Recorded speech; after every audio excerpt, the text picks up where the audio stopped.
Dynacat 262D today, rubber tire. I'm going to talk about the ride control. Some people call it the load control, load suspension, ride suspension.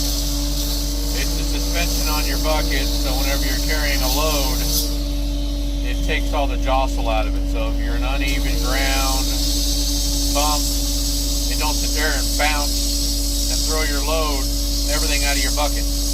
This helps the suspension so it keeps everything in the bucket as you're traveling.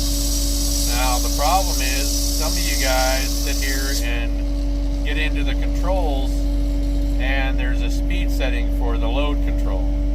It's where your load control kicks in. That's the speed you set it at. Some of you guys think it's to set your max speed for your machine and y'all jack it all the way to the top, which is going to do you no good at all because you're never going to travel that fast for your load control to kick in. So I'm going to show you on there where to set the speed so your load control actually works. And if you're not sure, I'm going to show you something. When they set this up, here's your screen. Try not to give you too much of a glare. When they go into settings, I don't know why people do this. It seems like they want to jack everything all the way up. Well, I've noticed with these machines, a lot of people tune these down on the ride, on the bucket, just because they're real jumpy. But that's not what I'm talking about. I'm talking about the load control.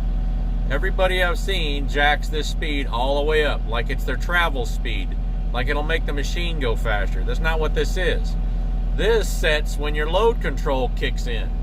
So up here, if you're using the load control, it's not going to work if you got this jacked all the way up to max speed, which I don't know is like 12 or so. I don't know what the hell it is, but it hardly ever kicks in because if you max it out, the machine doesn't even usually go as fast as this lets you set on the max.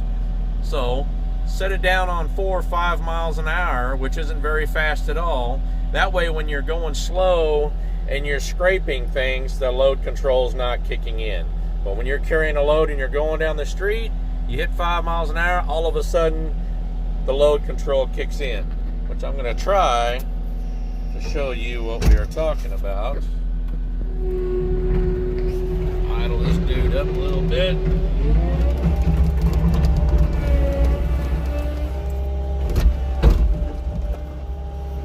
So we're carrying a load. Get it up here a little. Right now the load control's not kicking in because we are not going 5 miles an hour. As we go and we hit 5 miles an hour, do you see it kick in and jump down? Suspension kicked in. You might not be able to tell, but every bump I hit now, this bucket takes the shocks take all the hit. It makes it a lot softer, so it's not jostling the load everywhere. Because it's set at 5 miles an hour.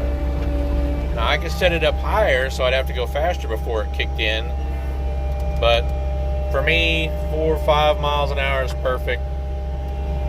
But it just seems like so many people don't even know how to set that, and they hardly ever take advantage of their load control. So I just thought I'd say something real quick.